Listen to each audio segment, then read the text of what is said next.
there's a growing trend, and that would be pistol-packing pastors who want to carry a gun in the pulpit. Our Paula Tutman has the story. Bruce, a growing number of local pastors are saying they need more than the word to keep their parishioners safe. And so they're actually arming themselves with firearms and brimstone. Liberty General Baptist Church in Auburn Hills may be a small congregation. We run about 85 people. But Pastor Buddy France is proud of his parish. It is a beautiful, peaceful place to meet God. And while here turning the other cheek is taught, France also warns his parish to keep one eye open and a pistol behind the pulpit. Yeah, I live in the city of Pontiac. We had some gunfire a couple houses up from us that one particular night. And I called the police. Magazines laying everywhere outside, but they never showed up. And I thought, you know, I felt very vulnerable at that point. I said, this is never going to happen again.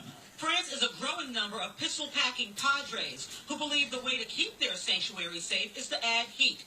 Last year, I did a story with a Detroit pastor who'd been robbed. And while he said he would forgive, he also added, "We will forgive, but God forbid that he is caught in this facility while we're here, because he will get the hell beaten out of him, and they will Oh my goodness. Not far from that church, a church security guard was gunned down at another parish. In 2003, an angry parishioner opened fire at the Albanian church in Rochester Hills. One man dead.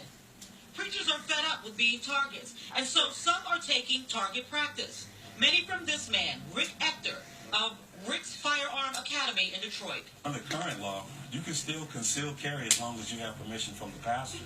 They're learning how to be a responsible, law-abiding citizen with a firearm. Not only do they want to learn firearm safety, but they want to learn how to protect themselves. And what do you say to people who say, this is a sanctuary? It's a house of God. The Bible should be enough. The Word should be enough. Well, I wish that was the case, but we're not in a perfect world. We know that bad things happen to good people. You know, a growing number of pastors and parishioners, for that matter, have kind of this unwritten 11th commandment. There's actually a scripture, beware the strong man. Kind of the loose translation of that is, thou shalt not be a sitting duck. I can tell you this, the pastor of this particular parish says, if you're going to carry a gun, make sure you know how to use it properly. Ruth? All right, thank you, Paula. And just for clarification,